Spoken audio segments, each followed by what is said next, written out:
చాలా important. So ప్రతిరోజు లేట్గా కాకుండా నైట్ టైంలో ఫాస్ట్గా త్వరగా నిద్రపోయి మార్నింగ్ టైంలోని ఎర్లీగా లేవడానికి ప్రయత్నిస్తే మీకు ఇంకా హెల్తీగా మెయింటైన్ చేసుకోవచ్చు. అండ్ నెక్స్ట్ వచ్చేసి ఒత్తిడికి దూరంగా ఉండండి. ఈ స్ట్రెస్ ఫ్రీ నుండి మీరు ఎంత దూరంగా ఉంటే మీ రిజల్ట్ అనేది అంత ఫాస్ట్గా వస్తుంది. సో ప్రతి ఒక్కరికి టెన్షన్ అనేది కామన్గా ఉంటుంది. సో ఒత్తిడి శరీరంలో కూడా కార్టిసోల్ స్థాయిలు అనేది మనకి పెంచుతుంది అనమాట. ఈ కార్టిసోల్ హార్మోన్ అనేది మనకి ఎక్కువ పెరగడం వల్ల మనం దానికి కూడా ఓవర్ వెయిట్ అయిపోవడానికి one of the reason. So అందుకని ఆ కార్టిసోల్ హార్మోన్ అనేది మనకి రిలీజ్ అవ్వకుండా ఉండాలంటే ఈ స్ట్రెస్ అనేది ఎక్కువ తీసుకోకూడదు మనం. సో ఇది బరువు పెరగడానికి చాలా దారితీస్తుంది మనకి.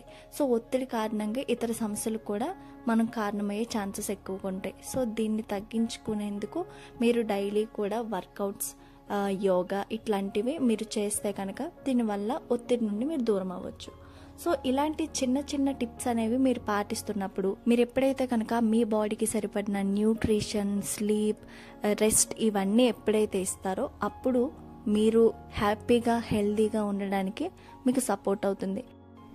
ఐ హోప్ ఈ వీడియో మీ అందరికీ హెల్ప్ అయిందని అనుకుంటున్నా. ఈ వీడియో మీకు నచ్చినట్లయితే లైక్ చేయండి, షేర్ చేయండి అండ్ కింద ఉన్న బెల్ ఐకాన్ని క్లిక్ చేసి మా ఛానల్ని సబ్స్క్రైబ్ చేయండి. Thanks to worthwear wellness.